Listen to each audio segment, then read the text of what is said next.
Hi, lovely. Welcome to session 2 of the baseline container for Sovereign. Today, we are going to be talking about personality and relationship types and really getting identified with being able to identify who you are as a person and how you learn best and how you respond best. And that way, you can just live your best life. So, but first, like always, let's start with some box breathing. Okay, so close your eyes.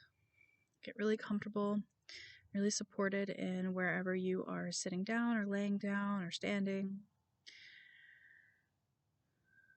All right, and then we're going to take a deep inhale through the nose, hold for 2, 3, 4, hold 2, 3, 4, release through the mouth, 2, 3, 4, hold 2, 3, 4. Inhale through the nose again, 2, 3, 4. Hold, 2, 3, 4. Exhale through the mouth, 2, 3, 4.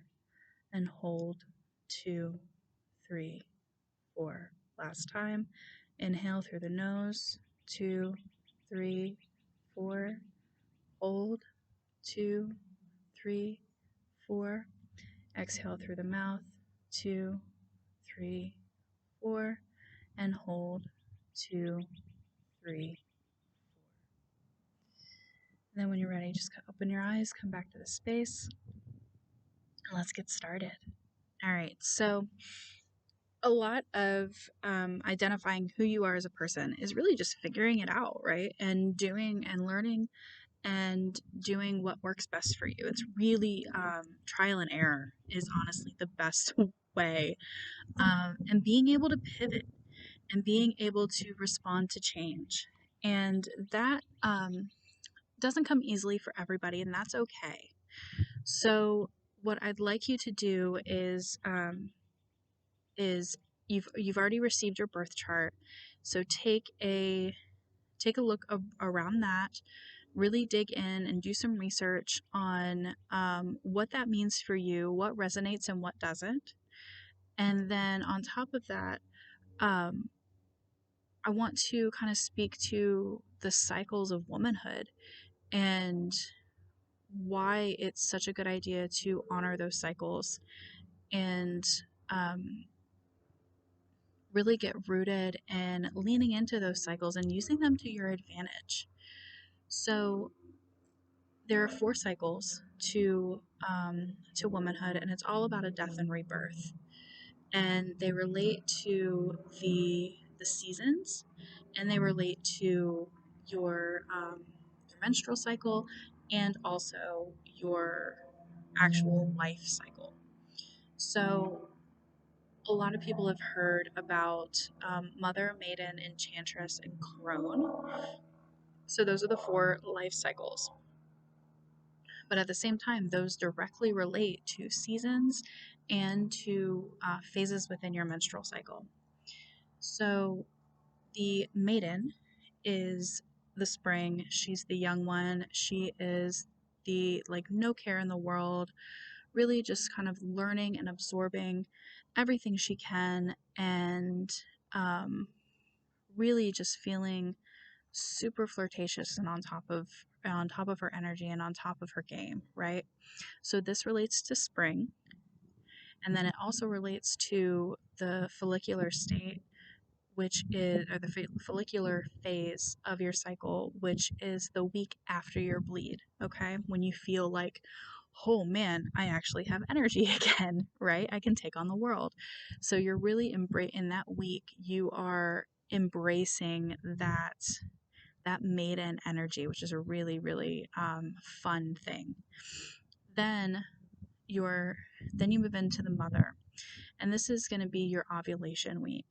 And this is also the mother is also the one who's having children, who's taking care of people if they choose not to have children, um, who's just really leaning into her ability to nurture and her ability to teach and guide young minds and hearts. So, this is, like I said, your ovulation phase, where your body is preparing to make a baby. Your body wants to make a baby. Your body is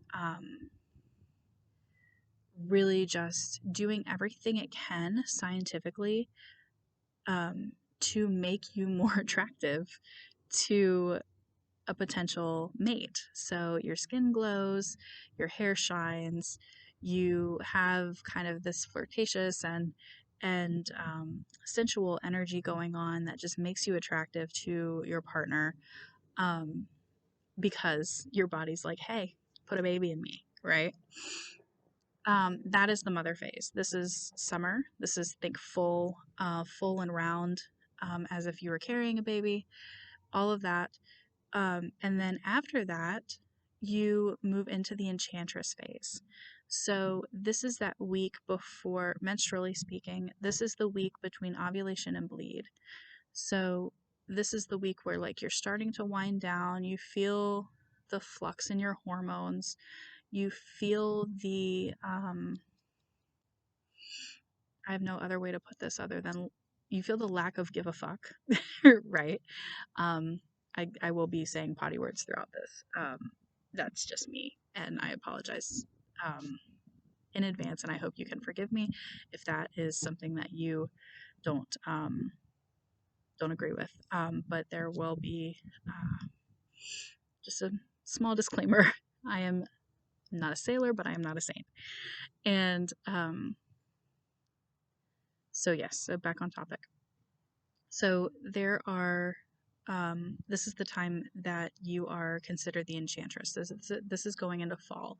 So life cycle wise, this is the woman who has finished having her children. She has finished the major part of mothering. You know, her children are older. She's really reconnecting with herself and what she wants and who she is, outside of being someone's partner and being someone's mother and being someone's caregiver.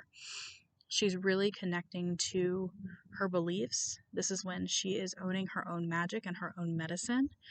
And um, this corresponds to, like I said, the week before, the week in between ovulation and uh, your bleed. And this is why, like, you know, PMS obviously happens that week. And it's not, but PMS is not a, um, it's not a bad thing, right? That's what's giving you the lack of filter. That's what's giving you the crazy up and down emotions, which are really just your body trying to figure itself out. And so just this is that point in your cycle and in your life cycle that you just learn to be gentle with yourself, right? Fall, autumn, you are slowing down, you're honoring your body, you're honoring your lineage, your ancestors. Think Samhain and Halloween, where we really pay homage to our ancestors. And then after that, the last phase in the cycle is your bleed, your menstruation. And this equates to winter and it equates to the crone or the wise woman. So the wise woman, she's been through it all, right? She is there to watch the grandchildren play. She is there to coach um, the maid and the mother and the enchantress on what the rest of the cycle holds. She is there to um, just love and be full of wisdom and to be a respected elder within the community, right? The in the pagan community we talk about croning when a woman reaches menopause, and that's when her bleed stops, and she really just becomes someone that everybody in the community looks up to and admires and respects. And this is a very, very important part because it's the winter of your life, right? It is the time to look within, the time to reflect on where you've been, what you've done. So that being said, your bleed, the week you're bleeding is actually the week that you should not be doing much at all. I know that's kind of hard in the way society is set up right now, but be gentle with yourself on this week. Be um, really in flow with your feminine energy and honoring what your body needs and going within and being retrospective or introspective. And this also cycles with the moon cycles. A lot of women bleed on either the new moon or the full moon, so it's really leaning into that energy as well to play into what you want overall out of your life. And for women, our life is a constant cycle of death and rebirth. And the more times that we allow ourselves to lean in and accept and be in flow with these little deaths and rebirths, the bigger the impact, the bigger we can live. The more confident we are in not playing small, the more rooted we are in trusting ourselves and loving ourselves. And this is what it's about. It's about just really owning your place in the cycle and your place on this earth, because you are allowed to take up space, my love. You are allowed to be big. I give you the permission to live big, okay? So, with all that, this week's homework, or this session's homework, are personality tests, and they are links in the podia. And then after you take the personality test, I want you to do your journal prompts. Your journal prompts are going to revolve around how you feel the personality tests um, aligned with who you see yourself as and who you want to see yourself as. So you're going to do the results align with how you see yourself? If not, how do you see yourself? And then just reflect on any differences or misalignments.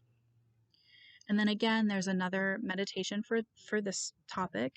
We're just leaning more into breath work and just really getting rooted in our bodies and really getting connected to our cycles. And that cycle includes the breath. That's why we do the box breathing. That's why box breathing works so well for women, because we're already in tune, innately in tune to the cycles around us. Okay. So I'm here. If you have any questions, you can reach out to me through my email or my Facebook, and I'm here to support you. So if anything comes up that you feel like you need an extra hand in, or you just need to be witnessed and seen in or held in, post it in the group. Post it in the Sovereign Sisterhood and let us support you. Let everyone as a whole support you.